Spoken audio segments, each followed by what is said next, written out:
at games like this, especially being at a close angle here, is how fast these shots come in and what a tough job these goalies have, because this isn't, no one's telegraphing a shot to the net here. Yeah, and especially when they fire it wide and it ends up coming right at you, like it's come a couple of times so far today. You definitely gain an appreciation for that, and an appreciation for being behind a chain link fence.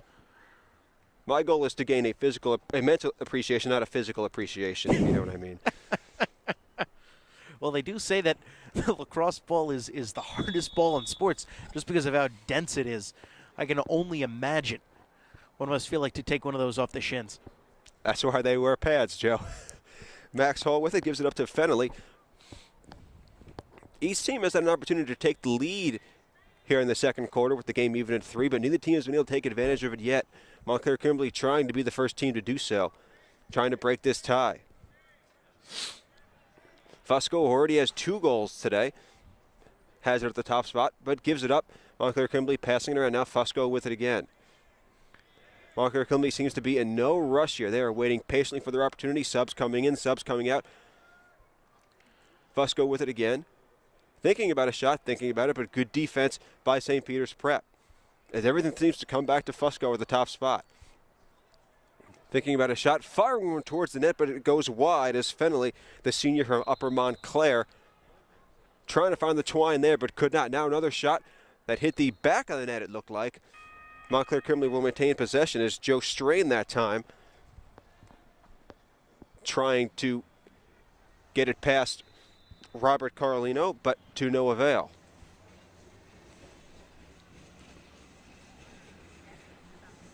Fennelly with it. Good tight defense by St. Peter's. Fusco now behind the net, tosses it out front to Hall. Fusco now with it. Fusco no, long past the Fennelly shot, bounces it in. Good ball moving by Montclair Kimberly. They worked it around, got St. Peter's Prep a little bit confused. And Fennelly found a lane, found a shot, and found twine with that one, Joe. And just like that, Montclair Kimberly has a 4-3 lead. That's 3 unanswered goals for the Cougars. Yeah, and for Ryan Fennelly, his 13th on the season, leading point scorer for Montclair Kimberly, now 19 on the season. He is their standout player. On Saturday, he had 5 goals against Cranford and 2 assists as well. So a 7-point game on Saturday for Ryan Fennelly. And we're going to see a timeout here before the face-off. But he's certainly the most talented player on this MKA team. And you know, we saw Y right there doing a nice job just taking that ball and bouncing it right past Carlino and into the net. You're right, Joe. Fennelly's had multiple goals on multiple occasions here during this season. As you mentioned, Fennelly had the 5-goal game just recently. He scored 3 times in their 16-5 season-opening victory over Johnson.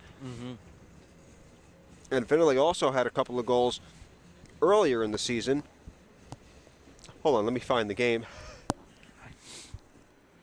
In one of their earlier games, in their 11-7 victory over Newark Academy on March 29th. So this offense, in a lot of ways, runs through Fennelly for Montclair Kimberly.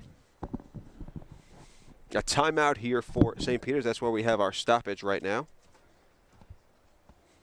And the rain, if you haven't noticed, it's raining. The rain, it seems to be picking up just a little bit. 4-3, Montclair Kimberly with exactly 2 minutes to go before we hit halftime.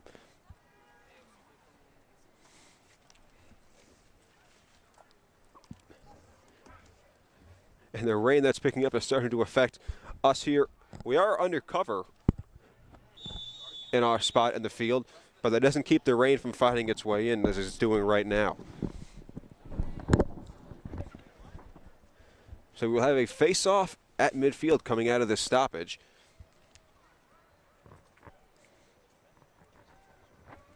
And you expect it to be the usual suspects for both teams. Max Hall will take this one for Montclair Kimberly against who else? Eric Nieves for St. Peter's. Another scrum for we have a flag goes down just as Daniel Yanes picks up the ball. and a slashing call on St. Peter's. Sounded like the referee said 1 minute there on that foul. But for however long it is, Montclair Kimberly will be a man up.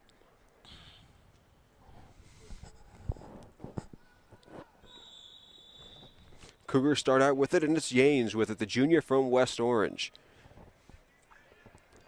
Occupying the top spot in the attacking zone as Fennelly has it now. Now Yanes again. Passing around Yanes almost, functioning as the point guard here. Montclair Kimberly working around. Shot, Fennelly score! Great ball movement once again for Montclair Kimberly, and they take advantage of the man up to increase their lead to 5-3 with 91 seconds to go in the second quarter. Second goal for Fennelly in the last 29 seconds of gameplay. 2 goals for Fennelly, as we mentioned earlier, 2 goals for Fusco for Montclair Kimberly. And Joe, they have stolen all the momentum here with four unanswered goals. Certainly do, and St. Peter's needs to come up with something, whether it's a face-off win here for Nieves or come up with some sort of a takeaway. But right now they are in a bit of a rut, and they need to do something to try and seize the momentum back as they come up with the ground ball off the face-off. Yeah, there's that face-off one you were talking about, Joe, and they don't want to go into half having just given up 4 consecutive goals. They want to do something positive here so they can feel better going into the locker room. And the Marauders certainly doing whatever they can to make that happen right here. Hipple with it. DeMartin now. Defended here by Eric Zug. Zug's just a sophomore, but you'll see a lot of sophomores on the field for Montclair Kimberly throughout this game. As you mentioned, their goaltender is just a sophomore. And as Joe mentioned, a very young team for the Cougars, but not showing it here so far today, especially in the last quarter and a half. Barbary with it, trying to find his way in front of that. Good defense, though, by number 45, Spencer Turkington. Would not let him get a free shot at the goaltender. Hipple looking to pick it up, but a flag goes down, and that will be not hard to find out who that call is on. Referee calling a 1 minute penalty. Cross check right there. 33 seconds to go, so that will be half of it here and then half of it, assuming the St. Peter's doesn't score, just about in the beginning of the third quarter. Yeah, and we were just talking about how St. Peter's needed something. This could be the opportunity to get that something. Right now, you're going to man up. Sure, it's right at the end of the quarter, and then you go into halftime, kind of breaks the momentum a little bit up. At least that Montclair Kimberly's been able to build up. But if you can get a goal here and go into the half, maybe only down by 1, I think that's a pretty big victory, despite being, quite frankly, outplayed for most of this second quarter.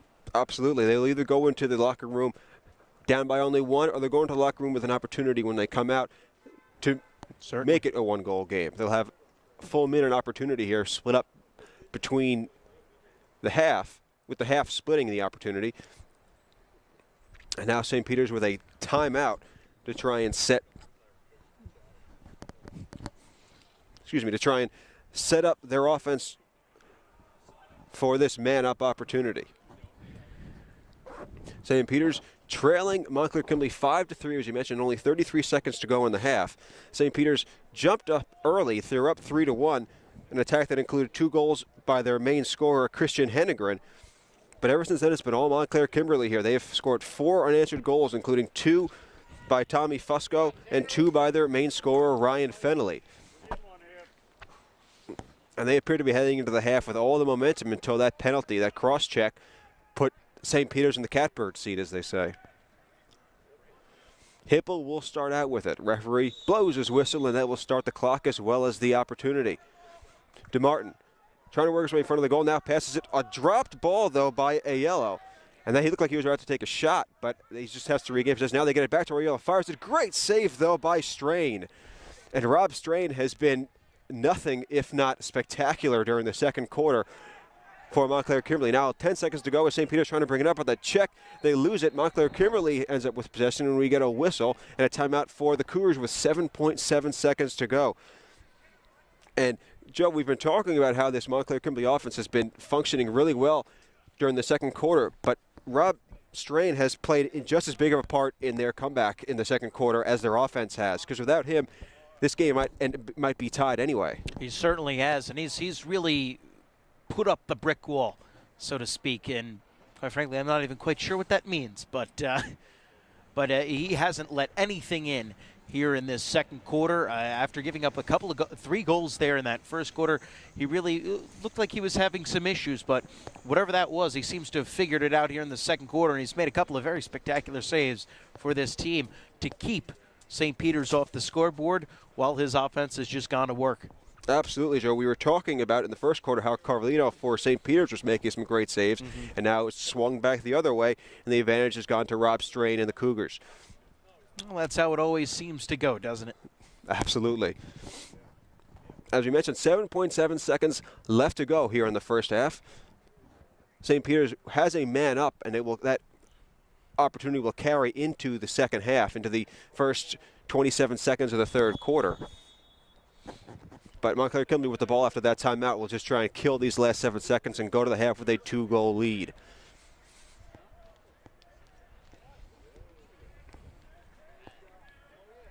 Fennelly will start out with it for the Cougars. And there goes the clock. Excuse me, that's not Fennelly with it, that's Max Hall with it at the top. Just running around, and there is the horn. So Montclair Kimberly with 4 unanswered goals. As we hit the half, the score now is Montclair Kimberly 5, St. Peter's Prep 3 here in Jersey City, New Jersey. You are watching us on NJ.ORG Varsity. Don't forget to follow us on Twitter at NJ.ORG Varsity and like us on Facebook, NJ.ORG Varsity. Our YouTube channel is NJ Newsfeed. So be sure to check us out on all 3 of those mediums for all of our upcoming broadcasts. Right now, we will head to the half here in Jersey City. We'll be right back here with you for more New Jersey State Boys Lacrosse on NJ.ORG Varsity.